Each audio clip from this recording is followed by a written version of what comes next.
क्या कभी ऐसा हुआ है कि कोई इंग्लिश मूवी या वेब सीरीज देखते वक्त अचानक से किसी ने कुछ ऐसा बोल दिया हो जिससे आपका दिमाग बिल्कुल घूम गया हो? जैसे वर्ड्स तो सारे आसान थे, पर पूरे सेंटेंस का कोई सेंस ही नहीं बन रहा था। आज के इस विश्लेषण में हम उस रियल इंग्लिश पर चर्चा करने वाले हैं जो सीधी किताबों से नहीं, बल्कि उन वर्ड्स के पीछे छुपे इमोशन से आती है, एकदम प्रैक्टिकल और रियल अप्रोच के साथ। तो चलिए शुरू करते हैं। अब एग्जाम्पल के लिए इस फ्रेज को ही ले लीजिए, गिव मी अ ब्रेक। अगर हम आदत के मुताबिक इसका word to word Hindi translation करें तो मतलब निकलता है मुझे एक ब्रेक दो। ये लिटरल ट्रांसलेशन काफी कंफ्यूजिंग हो सकता है, राइट? लेकिन फ्लुएंट और स्पोकन इंग्लिश में इसके पीछे की फीलिंग बिल्कुल अलग है। असल में इसका इस्तेमाल तब होता है जब आप कहना चाहते हैं बस करो यार। तो यही आज का हमारा सबसे बड़ा टेक अवे है। हमें सिर्फ वोकैबुलरी को ट्रांसलेट नहीं करना है, बल्कि उस वर्ड के आसपास के कॉन्टेक्स्ट को पकड़ना है। तो आइए सीधे चलते हैं हमारे पहले सेक्शन की तरफ, जो है अग्रीमेंट एंड रेडीनेस। यानी जब हम किसी बात पर सहमत होते हैं या एक टीम की तरह पूरी तैयारी में होते हैं। स्क्रीन पर इन दो बेहतरीन फ्रेजेस को देखिए। पहला है I am down for that. इसकी प्रोनाउंसिएशन पे थोड़ा ध्यान दीजिएगा। I am down for that.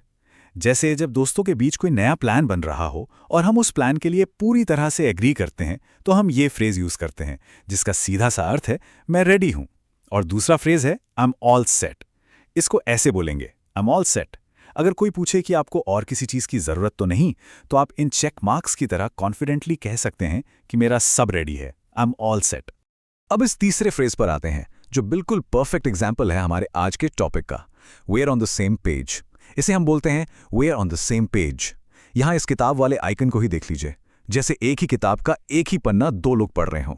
इसका बहुत ही सिंपल और खूबसूरत मीनिंग निकलता है, हम दोनों एक ही बात समझ रहे हैं। जब किसी सिचुएशन में लोगों के बीच 100% अंडरस्टैंडिंग मैच होती है, तब यह फ्रेज एकदम फिट बैठता है। काम खत्म करने के लिए एक बड़ा ही स्मार्ट और यूजफुल फ्रेज है, let's call it a day. Pronounce करके देखिए, let's call it a day. इस ढलते हुए सूरज को देखकर ही इसका ओवरऑल कॉन्टेक्स्ट क्लियर हो जाता है। सीधे और बोरिंग तरीके से स्टॉप वर्क कहने की जगह फ्लुएंट स्पीकर्स पोलाइटली कहते हैं आज के लिए बस करते हैं। सही में काफी नेचुरल और प्रोफेशनल साउंड करता है ये।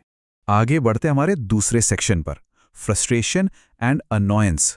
वो सिचुएशंस जब चीजें थोड़ी परेशान करने वाली या चिढ़ पैदा करने वाली हो जाती हैं।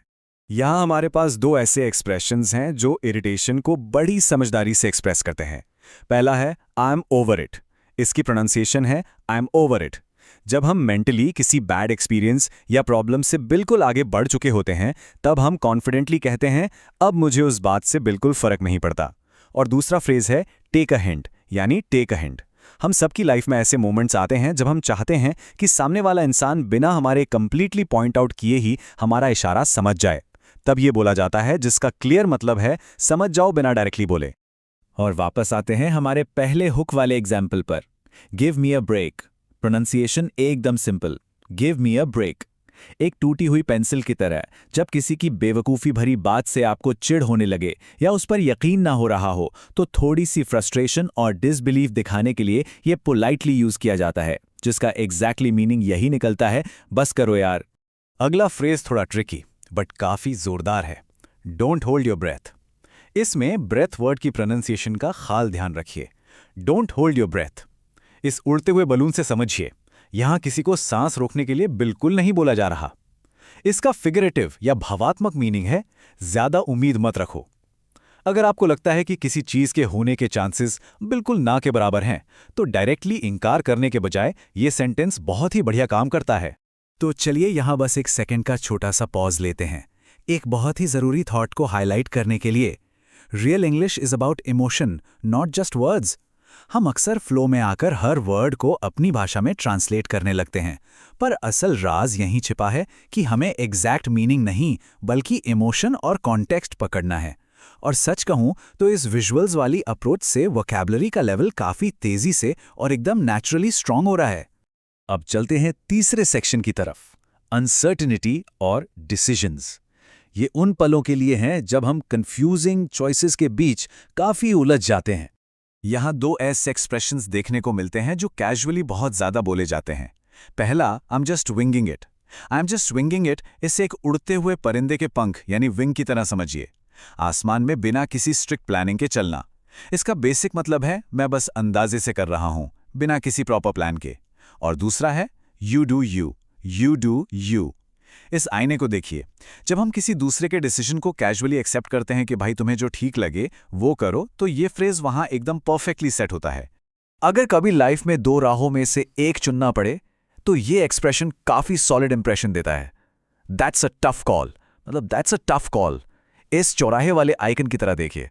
जब एक क्लियर डिसीजन लेना बहुत आसान ना हो, तब simply it is a hard choice बोलने से कहीं ज्यादा नेचुरल लगता है ये कहना कि दैट्स अ टफ कॉल, यानी क्लियर तौर पर ये डिफिकल्ट डिसीजन है। और अब आते हैं एक ऐसे फ्रेज पर जो कंफ्यूजन की एग्जैक्ट फीलिंग को कैप्चर करता है। I am on the fence. I am on the fence. जरा कल्पना कीजिए, आप एक लकड़ी की फेंस या दीवार के ऊपर बैठे हैं, ना इस तरफ कूद पा रहे हैं ना उस तरफ, दोनों आकर्षक ऑप्शंस के बीच पूरी तरह फंसे हुए हैं।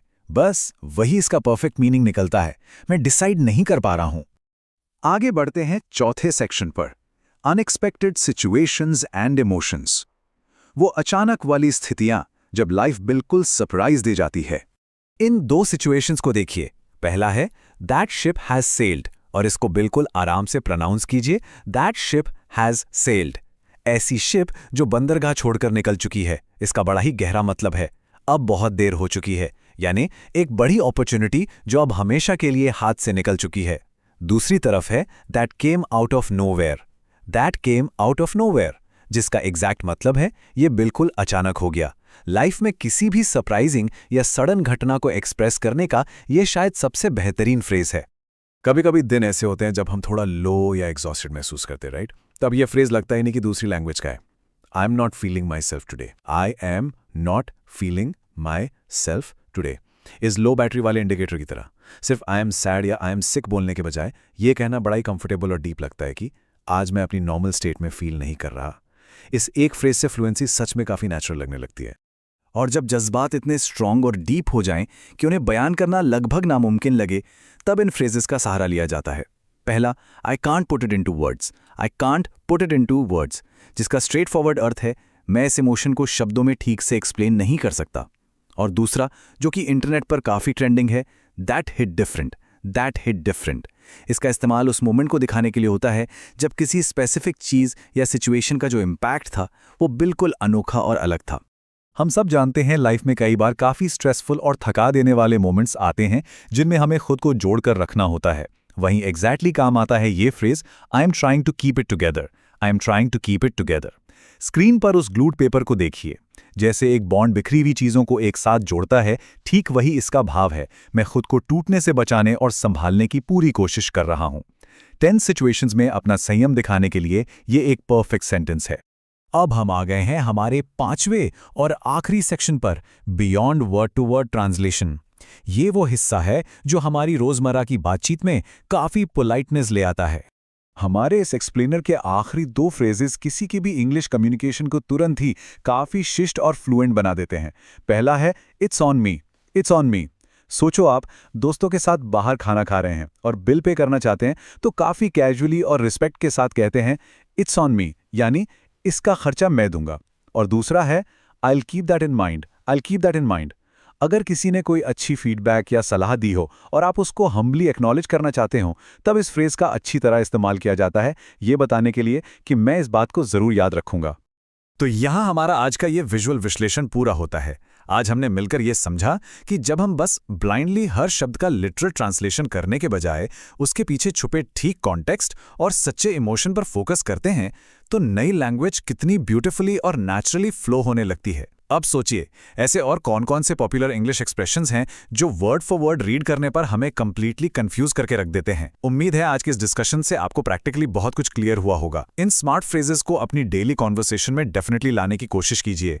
ऐसे ही मजेदार फैक्ट्स और नई विजुअल लर्निंग्स के साथ हम आगे भी मिलते रहेंगे। तब तक के लिए keep practising and stay curious. हमें सपोर्ट करें और ऐसे आसान वीडियो के लिए लाइक और सब्सक्राइब करें।